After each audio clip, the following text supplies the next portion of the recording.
Tim Fitzgerald, PowerCat.com, joins us, covers K-State, covers the Big 12.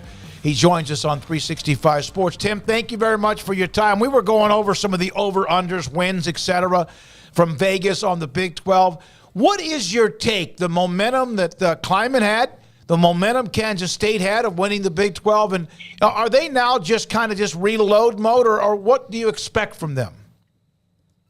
Yeah, I don't know at Kansas State if you're officially ever in reload mode, at least not in this phase. Anymore in college football, I guess, outside of Alabama and some of those other schools, Georgia certainly, you just don't, so many players transfer out on you. You've got to kind of rebuild every year. But I like what they have. They return a lot of key pieces. They return some people that I think are being underappreciated and maybe completely overlooked. And they brought in some other nice guys that'll go well with what they need. So I think, I saw Vegas at 8.5, and that for me, that was like, look, I think they'll go over that, but not enough to really bet that one. That one's, you guys know the life in the Big 12. You can lose to anyone on any day because that's just the nature of this conference. I saw Vegas. I think it was Caesars had them at 8 wins, and I thought that makes me feel a little bit better because at least at 8 I get a push. But yeah, 8.5 is a pretty good set. Honestly, K-State's been easy pickings the last few years outside of the pandemic year with their over/under. I mean, last year was 6.5, guys.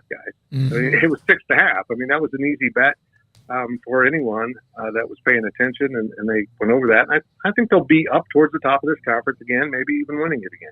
By the way, it's GoPowerCat.com. I mentioned at GoPowerCat as a Twitter feed as well. Publisher Tim Fitzgerald, Life of Fitz, with us on 365 Sports. Tim, do you feel that, and we do want to talk some Big 12 and Colorado stuff with you absolutely today, sure. But that they have reloaded at the spots where they lost big-time veterans enough at. We had Chris Kleiman on a couple months ago, and he certainly felt that way, but losing guys, it's not just Deuce Vaughn, but Knowles was there for a long time, and they had guys that were veteran dudes that were there for a really long time.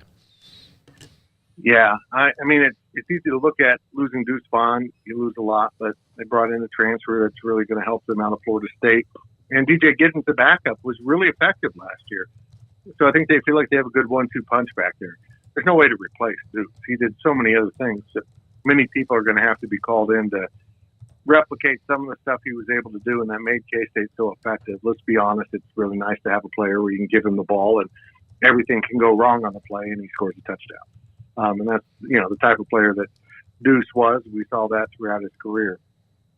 At the defensive end spot with Felix Anudike-Uzomah, they have he was not supposed to be the star defensive end a year ago. That was supposed to be Khalid Duke going into the 2021 season.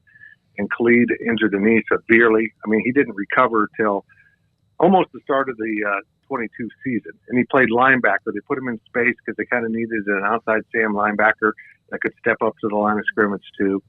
He got better as a player, but that was not his position. So his hands going back on the ground. He's sliding into where Felix was. He's a little bit different. He's not as maybe stretchy and bendy as Felix was, but he's also a really effective pass rusher. And, I think the guy everyone's sleeping on, first of all, anyone ranking Will Howard 4th or below in quarterbacks in this conference needs to go back and watch the games he played last year because he was really good. But middle linebacker Daniel Green played all of last year, beaten up and, kind of limping. He was finally a little bit healthy for the bowl game, not that you could tell against Alabama. But I think Daniel Green's going to be one of the better linebackers in the conference. If I had a concern about this team, it's going to be corner. They lost 2 really good corners. And they feel like they've got some guys, but that's one I really need to see it to believe it. Tim, it's been a few days, even a couple of weeks, but Chris Kleiman and the contract extension, it's not a surprise to see a coach off a successful season sign a contract extension, but it really seems like he's settling in for the long haul and not a guy that you worry about like around here with Matt Rule is like he could have a 10-year contract, but you're always worried about the NFL, that kind of a thing. But what does outside of just like, hey, it's awesome he signed a deal. What does this mean? I saw some notes about, what it does for the assistant coaching pool. What does that mean, the Kleiman extension in the grand scheme of things for K-State? Yeah, that was Kleiman's big thing. I want the assistants to get more money, and they all did. And he said at a Catbacker event, kind of the Pep Club tour, and speak of this past week, I guess, that He knows where he's going to finish his career, and it's at Kansas State University. Easy to say, but there are indications that he has settled in. The big worry for Kansas State fans has always been Iowa. Chris is an Iowa guy. He grew up, even though he played at Northern Iowa, he's a Hawkeye fan. And Gene Taylor, the AD here, also was at Iowa. He was the deputy AD before coming here.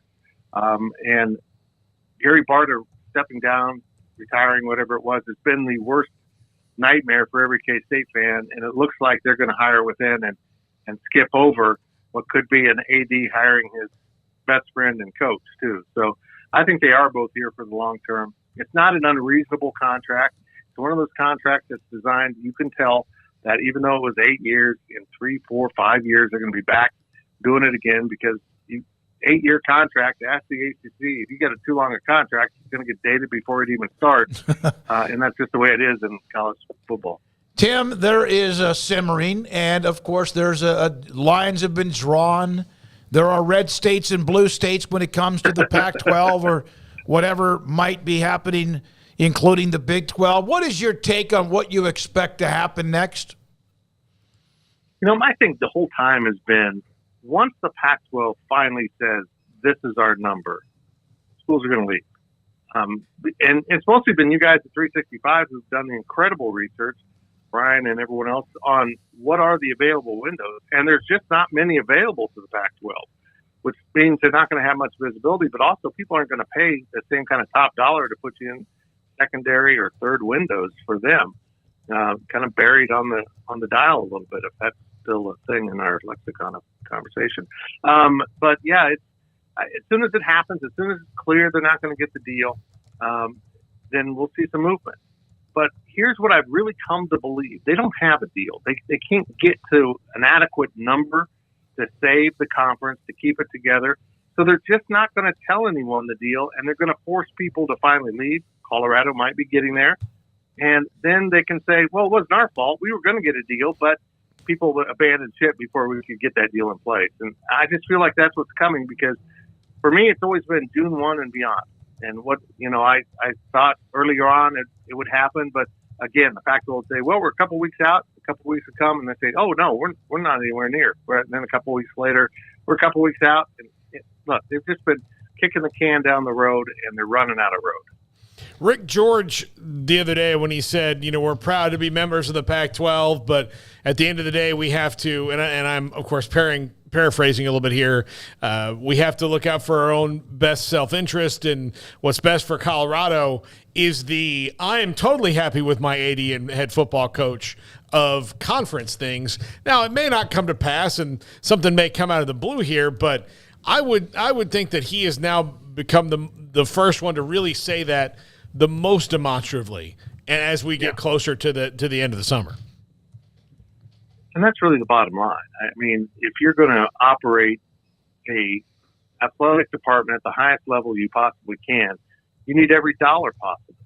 I saw that some guy on Twitter did a great examination of the income Colorado brought in since departing for the Pac-12 as opposed to if they'd stayed in the Big 12, and it worked out to about a $56 million deficit by moving. So everything they thought was going to happen to the Big 12 didn't happen, and now it's happening to the Pac-12. So Colorado was the first to bolt in some ways from the Big 12. They might be the first to bolt back from the Pac-12, which I think is kind of ironic here. And I find it hard to feel much sympathy for Colorado or for Pac-12 fans that Colorado might leave, since they did the exact same thing to the Big 12 in about 2010. So, yeah, it all comes down to numbers. It's a money game. It's kind of sickening. I wish these conferences would stick together, but if you don't have the money, you can't compete at the highest level, and that's really what's happened to the Pac-12. Tim, we know Yormark's out there trying to scrounge up every dollar he can possibly find with all sorts of different ideas. Do you have any preference when it comes to the thinking? I mean, beyond, hey, a couple schools from the Pac-12, but there's also the talk about basketball, UConn, Gonzaga. Where do you kind of sit on that whole, potential as far as opening up basketball to expansion or adding some of the other teams that have been mentioned? Do you have a preference of, hey, these two and that's all we need, or how do you view that? Yeah, that's a great question. The thing I like about Brett Yormark is he comes at this as an outsider. He hasn't been baptized or raised in all of the set in stone ideas about conferences and how they operate budgets. And he looked at the basketball thing and said, hold on, the basketball portion of our contract's like 10 to 20%. So, I mean, we're only getting about $6 million a school on the next contract for basketball. So $25 million for football and $6 million for the best basketball in the country. And he went out and did some research. Not him. He hired people to do it. And they said, well, actually, basketball's worth a lot more money. And this is what I like about it. I didn't like him moving the media seating at Big 12 basketball to a place where you really couldn't see the game very well. But it raised a lot of money off the event by selling those seats. I'm okay with that. And that's been his charge. Go find more money. And I think we're all like, okay, to try to keep up. How does the Big 12 close the gap on the SEC and Big 10, which will always be perceived as bigger conferences, better conferences? I'll accept that from the SEC, less so from the Big 10. But how do you close this financial gap? He's looking at basketball and saying this could be it. I personally think he might do as many as 4 on the basketball front. He might end up with 20 in football and 24 in basketball, and I'm the first one to say you're not really in a conference at that point. You're in a bunch of small conferences all scheduling together. But if it works, if it brings in the money, if you have a 24-team basketball conference, say the ACC comes open, and you end up with Duke on top of Gonzaga and UConn, and I mean, guys, your basketball product is going to be just absolutely elite, and there will be networks fighting over themselves to try to get in there to get basketball, which I think he's clearly stated will be a separate contract from football. There won't be any sharing. Nobody from the basketball-only school is going to be getting football money. This will be a separate contract, and nobody in college sports is really looking at doing that on a full press kind of way to do it.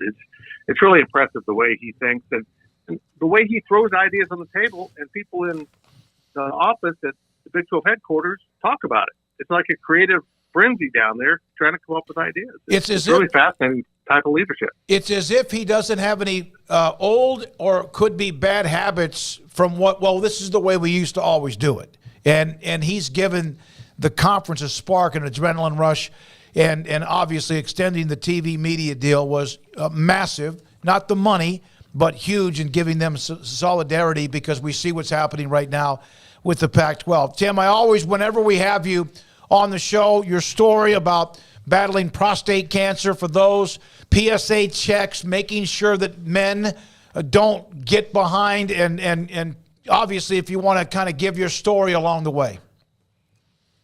Yeah, so I'm stage 4 metastatic prostate cancer. I was in remission. It came out in January, and it came back. It appears from my test that the initial spread of my prostate cancer into my bladder was cured by my first round of radiation. This is a totally separate spread into my lymphatic system.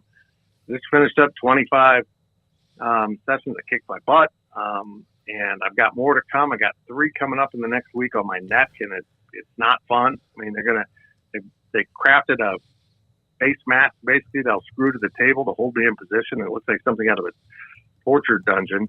And again, I come back to this. Guys, this is all preventable if you just stay on top of your PSA score with your doctor. I didn't know what a PSA score was. At age 53, mine went shooting up, and it was a very aggressive form of cancer. And if we caught it at age 50 and 51 and been able to monitor the rise of it, I wouldn't be in this situation. Because once you're stage 4 in prostate cancer, you never really win the battle.